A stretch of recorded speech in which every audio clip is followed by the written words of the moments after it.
अस्सलाम वालेकुम दोस्तों, मैं हूं बसीर और आप देख रहे हैं इजी मैथ विद बसीर। पिछले लेक्चर में हमने कम्प्लेक्स नंबर को तफसील से पढ़ा था।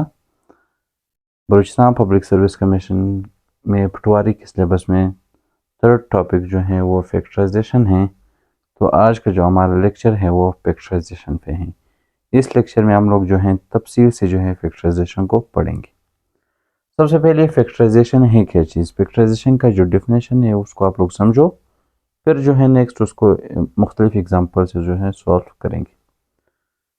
Factorisation means breaking a number और algebraic expression into smaller parts, factors that multiply to give the original expression।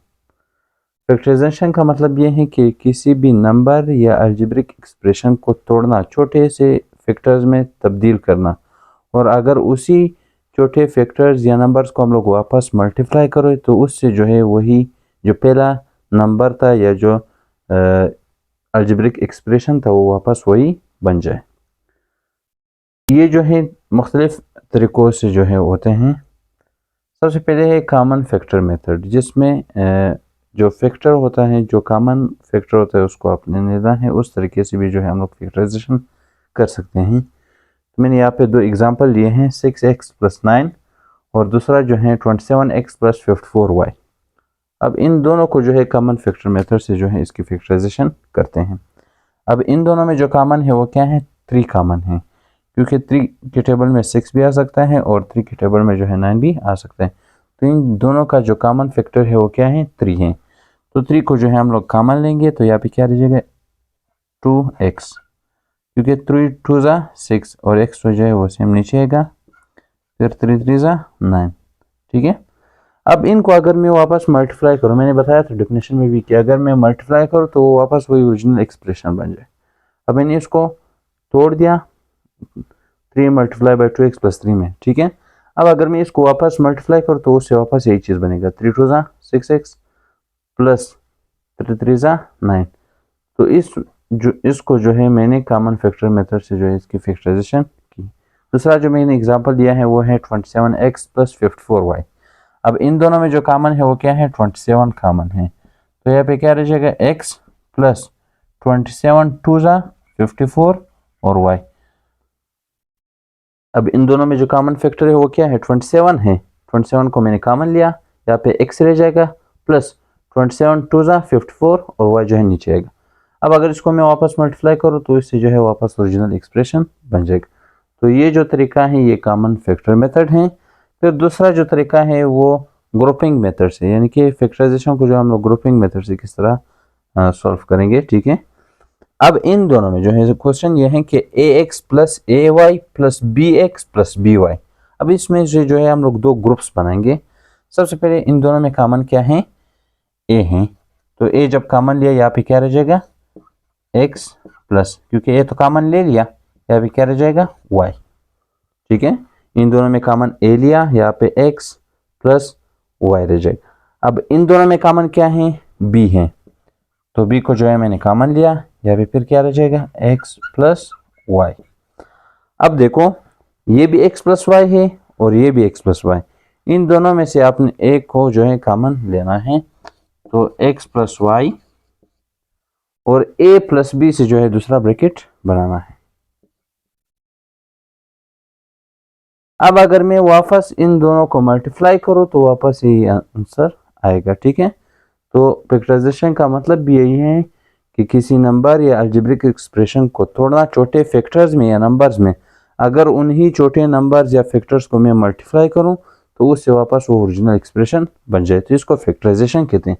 अब मैंने इसको छोटे फैक्टर्स में तब्दील किया। देखो ये बड़ा कोई अलजेब्रिक एक्सप्रेशन था, इसको मैंने छोटे फैक्टर्स में क्या किया, कन्वर्ट किया। अब अगर इन दोनों को मैं वापस मल्टीप्लाई करूँ तो इससे वापस जो है यही चीज़ आएगा। फिर उसके बाद थर्ड जो है ट्राइनोमियल फैक्टर्स हैं। अब इसमें क्या है, आपको कोई भी इस तरह जो है क्वाड्रेटिक इक्वेशन वगैरह दिया हो तो x² + 5x + 6। अब इसको किस तरह सॉल्व करना है, इसको किस तरह इसकी फैक्टराइजेशन करनी है।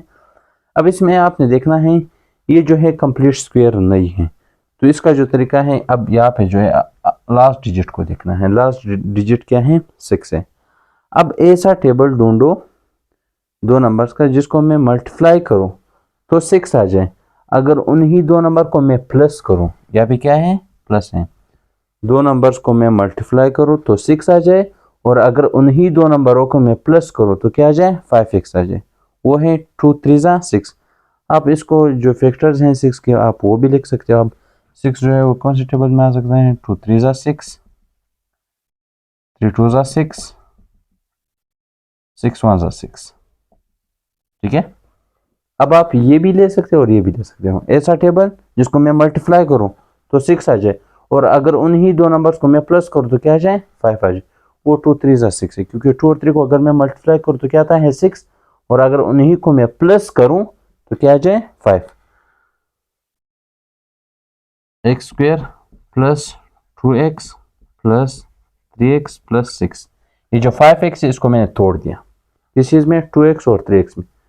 ये 2x और 3x मैंने यहाँ से लिया, क्योंकि अगर मैं 2 और 3 को मल्टीप्लाई करूँ तो 6 आता है, और अगर इन्हीं दो नंबर्स को मैं प्लस करूँ तो क्या आता है 5x आता है, ठीक है। अब इन दोनों में कॉमन क्या है, x है, इन दोनों में कॉमन क्या है x है, तो यहाँ पे क्या रह जाएगा x प्लस x तो कॉमन ले लिया, यहाँ पे 2 रह जाएगा। अब इन दोनों में कॉमन क्या है 3 है, 3 कॉमन ले लो, x प्लस 3 2 6। अब यहाँ पे भी x प्लस 2 है और यहाँ पे भी x प्लस 2 है, इन दोनों में से एक कॉमन ले लो, और x प्लस 3 से जो है अलग ब्रैकेट बना। अब देखो इस क्वाड्रेटिक इक्वेशन को जो है हम लोगों ने आसानी से जो है इसकी फैक्टराइजेशन की है। अब अगर मैं वापस इन्हीं दो नंबर्स को मैं मल्टीप्लाई करूँ तो उससे जो है वापस यही चीज़ आएगा, ठीक है।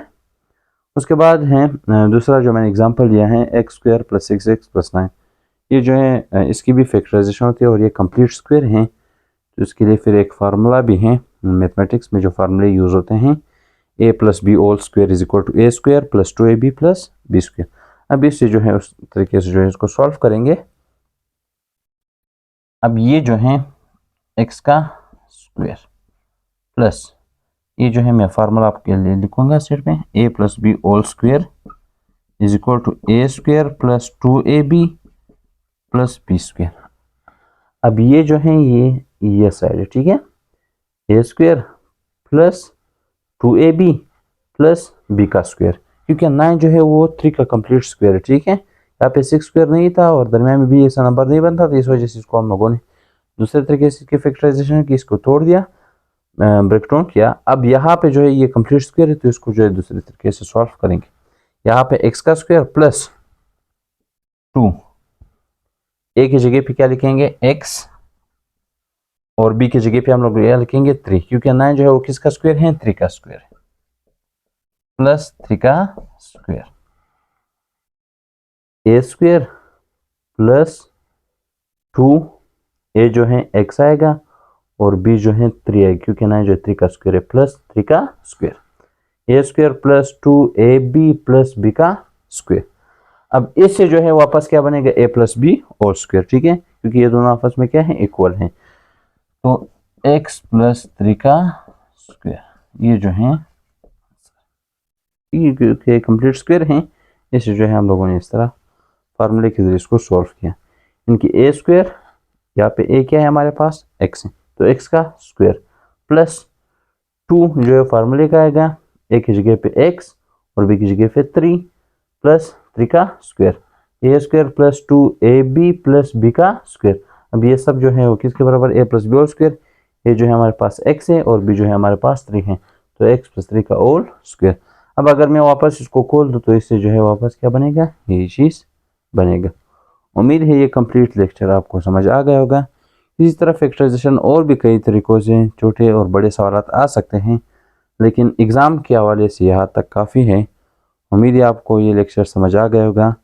अगर आप भी चाहते हैं कि बलूचिस्तान पब्लिक सर्विस कमीशन की पटवारी के जो मैथ सिलेबस है वो कंप्लीट कवर हो जाए, तो अभी हमारे यूट्यूब चैनल को लाइक करें, शेयर करें और सब्सक्राइब करें, ताकि आपको बर वक्त तमाम लेक्चर्स मिल सकें। शुक्रिया, अल्लाह हाफिज़।